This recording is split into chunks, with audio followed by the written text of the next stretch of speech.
ঝিনাইদহ শৈলকুপা। শৈলকুপা ৩৩ শতক জমির লাউ ক্ষেত কেটে দিল দুর্বৃত্তরা। দিশেহারা কৃষক। সবুজে ভরা একটি ক্ষেত, বাঁশের মাচা জুড়ে ঝুলছে কচি কচি লাউ। প্রতিটি লতাই ছিল একটি কৃষক পরিবারের স্বপ্ন, আশা আর ভবিষ্যতের হিসাব। সেই স্বপ্নের উপরই নেমে এসেছে দুর্বৃত্তের নির্মম কোপ। এক রাতের অন্ধকারে গোড়া থেকে কেটে নেওয়া হয়েছে শত শত লাউ গাছ। সকালে জমিতে এসে কৃষক দেখছেন কয়েক মাসের তিল তিল করে গড়ে তোলা পরিশ্রম মুহূর্তেই পরিণত হয়েছে ধ্বংস স্তূপে।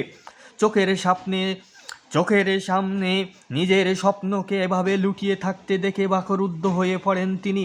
ঘটনাটি ঘটেছে ঝিনাইদহের শৈলকুপা উপজেলার গোকুলনগর ইউনিয়নের উত্তরপাড়া মাঠে। ভুক্তভোগী কৃষক আলমগীর হোসেন জানান, ১ বিঘা জমিতে ৪৭টি তাও আয় কয়েকশো লাউ গাছের আবাদ করেছিলেন তিনি। জমি প্রস্তুত করা, বীজ সংগ্রহ, পরিচর্যা, সেচ, সার ও কীটনাশক সহ প্রতিটি ধাপে ছিল তার অক্লান্ত শ্রম ও অর্থ বিনিয়োগ।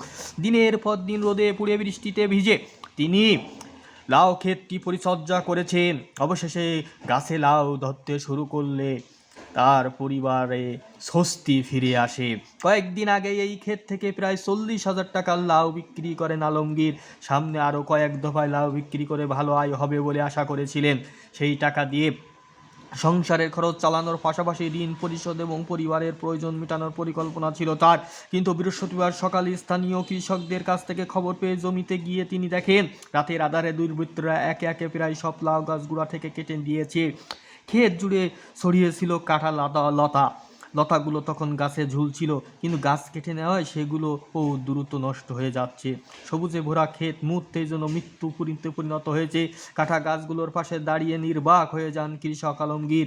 বারবার লতাগুলোর দিকে তাকিয়ে চোখের জল ধরে রাখতে পারেননি তিনি। কৃষক আলমগীর হোসেন বলেন, কয়েক মাস ধরে অনেক কষ্ট করে লাউ ক্ষেতটি গড়ে তুলেছিলেন। নিয়মিত পরিচর্যার ফলে ভালো ফল হয়ে আসছিল। সামনে আরও অনেক লাউ বিক্রি আশা ছিল, কিন্তু কে বা কারা এমন ক্ষতি করলো তা তিনি বুঝতে পারেননি। দোষীদের খুঁজে বের করে দৃষ্টান্তমূলক শাস্তির দাবি জানাচ্ছি।